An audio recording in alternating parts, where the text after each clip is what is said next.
इस रिपोर्ट के जरिए आपने देखा लगातार एक्शन लिया जा रहा है और बुलडोजर कार्रवाई की जा रही है। आखिर बरेली में उस दिन क्या हुआ था ये आप देख लीजिए। 15 जुलाई को कहासुनी के बाद मामला हालांकि शांत हो गया था, लेकिन 19 जुलाई की रात 9 बजे 70 से 80 लोगों की भीड़ जुट गई और उसके बाद हिंदुओं के मकानों की टॉर्च की रोशनी में पहचान की गई। उपद्रवियों ने विरोध करने वाले मकानों को घेर लिया उस दौरान और आरोपियों ने, आपको ये भी बता दें कि मकानों पर जमकर पत्थर भी बरसाए थे। उपद्रवियों के पास हथियार थे और फायरिंग का भी आरोप लगातार लग रहा है। तेजपाल अपने परिवार के साथ घर पर मौजूद था और खाना खा रहे तेजपाल को घसीटकर वो मस्जिद ले गए। 70 से 80 लोग थे, इतनी भीड़ थी। तेजपाल को मारपीट के बाद अधमरी हालत में छोड़ा गया और उसके बाद महिलाओं के साथ भी बदसलूकी के आरोप लगातार लग रहे हैं। और ये आपको ऑलरेडी हम बता रहे हैं कि उस दिन ये सब हुआ था और उसके बाद से हम लगातार ये भी देख रहे हैं कि एक्शन मोड में इस वक्त उत्तर प्रदेश के मुख्यमंत्री योगी आदित्यनाथ की सरकार फिलहाल नजर आ रही है। और अब आगे बढ़ते हैं और आपको बताएंगे कि आखिर पश्चिम बंगाल की मुख्यमंत्री ममता बनर्जी हर बार अपने अधिकार क्षेत्र से आगे बढ़ जाती है। इसको लेकर के केंद्र भी चेतावनी देता है। इस पर और ज्यादा जानकारी। तो देखिए, ममता बनर्जी जो हर बार ऐसे बयान दे जाती हैं जिसे लेकर बार बार केंद्र सरकार की तरफ से उन्हें चेताया जाता है, लेकिन इसके बावजूद भी ममता बनर्जी जो है वो किसी की नहीं सुनती हैं। देखिए, बीते कई दिनों से पश्चिम बंगाल में जो उन्होंने बयान दिया उसे लेकर लगातार देखिए बयानबाजी तो हो रही है, लेकिन बांग्लादेश में जो हिंसा हुई है उसे लेकर ममता बनर्जी ने बयान दिया था और ये कहा था कि उस हिंसा से बचकर जो पश्चिम बंगाल आएगा उनके लिए दरवाजे जो है पश्चिम बंगाल में हमेशा खुले रहेंगे। अब इसी बयान के बाद ढाका से ममता बनर्जी के लिए एक पैगाम आया है। आखिर वो पैगाम क्या है, रिपोर्ट के जरिए दिखा दें।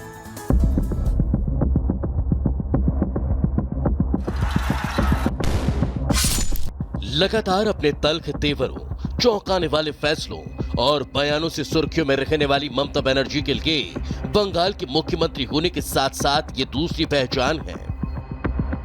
अपनी सियासत के लिए तुष्टिकरण को अगले स्तर पर ले जाने वाली दीदी की सरकार का दुर्गा पूजा के पंडालों की थीम पहले से बताने के उस फैसले पर आक्रोश थमा भी नहीं था कि अब उनके एक और बयान पर राजनयिक कोहराम मचा हुआ है, जिसका आलम यह है कि भारत का सबसे करीबी दोस्त ममता की टिप्पणी से नाखुश है।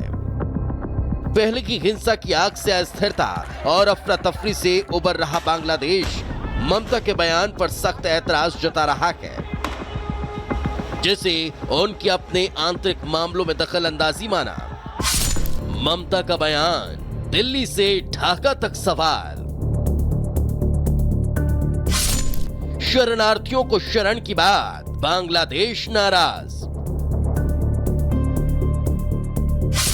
तुष्टिकरण की पराकाष्ठा, बुरी तरह घिरी ममता। ममता बनर्जी के बयान पर ताजा बखेड़ा बांग्लादेश को लेकर की गई टिप्पणी पर है, जो कि पहले ही आरक्षण के मुद्दे पर जगह जगह हिंसा के बाद तनाव से त्रस्त है और देश में शांति कायम करने के लिए लगातार कदम उठाए जा रहे हैं। इस बीच ममता बनर्जी का शरणार्थियों को शरण देने वाले बयान पर बांग्लादेश ने तीखी प्रतिक्रिया दी है। 21 जुलाई को कोलकाता में ममता बनर्जी के बयान पर पड़ोसी देश ने भारत सरकार के सामने कड़ा विरोध जताया। बुधवार को ढाका में भारतीय उच्चायोग के समक्ष मुद्दा उठाते हुए शेख हसीना सरकार ने कहा कि ममता बनर्जी का ट्वीट भड़काऊ था और इसमें बांग्लादेश के आंतरिक मामलों से संबंधित गलत बातें थी। हालात बेहतर करने की कोशिशें जारी हैं, लिहाजा ममता के ऐसे बयान भ्रामक हैं। साथ ही बांग्लादेश ने ममता के पड़ोसी देश के संकटग्रस्त लोगों को आश्रय के लिए अपने दरवाजे खुले रखने वाले बयान पर भी दो टूक कहा कि जैसा कि ममता बनर्जी ने अपनी पोस्ट में संयुक्त राष्ट्र प्रस्ताव के संदर्भ में बताया है, वैसे उल्लेखित स्थिति बांग्लादेश में नहीं है। इस तरह की टिप्पणी विशेषकर लोगों को शरण देने का आश्वासन कई लोग, खासकर आतंकवादियों और उपद्रवियों को ऐसे ऐलान का फायदा उठाने के लिए उकसा सकते हैं। वहीं बांग्लादेश के ऐतराज से पहले ममता के बयान पर भारत सरकार ने भी उन्हें ऐसे मामलों पर नहीं बोलने की नसीहत दी थी, जो कि राज्य के मुख्यमंत्री के अधिकार क्षेत्र में ही नहीं है। साफ है, ममता के बयान से बांग्लादेश निराश है, तो भारत सरकार के साथ साथ बंगाल के राज्यपाल ने नाराजगी जताई है। ऐसे में हर बात पर सियासत करने से नहीं चूकने वाले नेताओं ने बांग्लादेश के जरिए भी तुष्टिकरण का दांव चला है, लेकिन उससे भारत का एक करीबी दोस्त खफा हो गया। लिहाजा राजनेताओं को सोच समझकर बोलने की आवश्यकता है। Bureau report, Republic Bharat.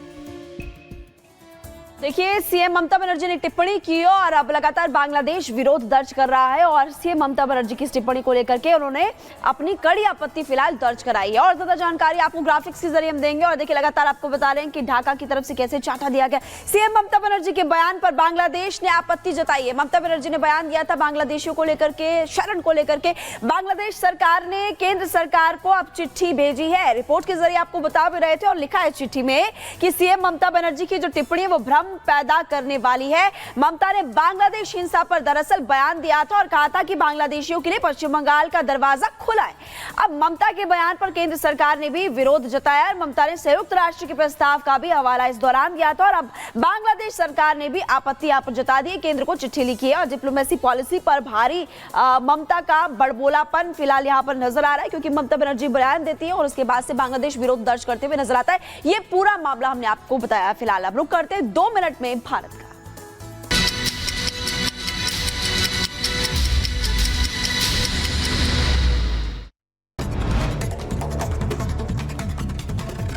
Uttar Pradesh के बदायूं में नकली नोटों के साथ 3 आरोपियों को गिरफ्तार किया गया है। 64,000 के नकली नोट और मोबाइल बरामद हुए हैं।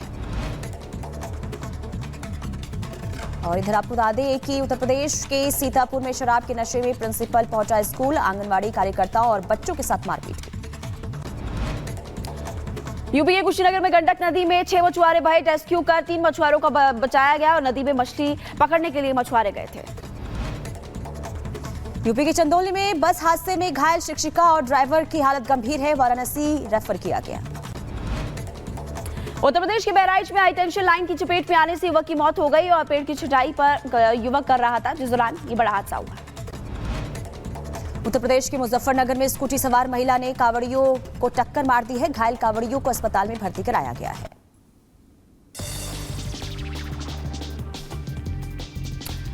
इसके अलावा देखिए, होम डेकोर फ्रीबक्स ने अपना नया ब्रांड संसार किया लॉन्च। 50 शहरों में 350 स्टोर्स बनाए। Bollywood star Ranveer Singh brand ambassador बने।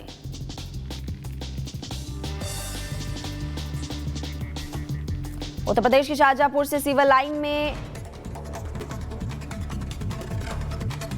और इधर उत्तर प्रदेश के शाहजहांपुर में सिविल लाइन में सेना की गाड़ी फंस गई और उसके बाद ट्रैफिक पुलिस की रिकवरी गाड़ी भी वहां पर फंसी। लंबा जाम लग गया। उत्तर प्रदेश के शाहजहांपुर में बाढ़ का पानी लोगों के घरों में घुसा। नाराज लोगों ने हाईवे पर लगाया लंबा जाम।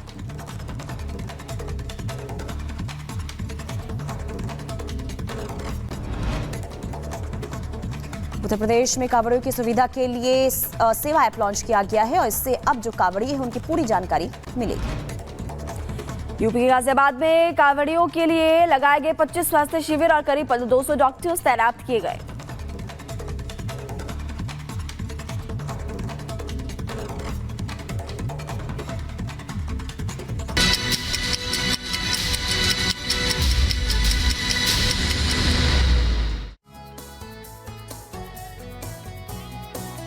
तो 2 मिनट में भारत के जरिए हमने तमाम बड़ी खबरें आप तक पहुंचाई, लेकिन खबरों का सिलसिला जाग उठा भारत पर ऐसे ही जारी रहेगा। आप बने रहिए।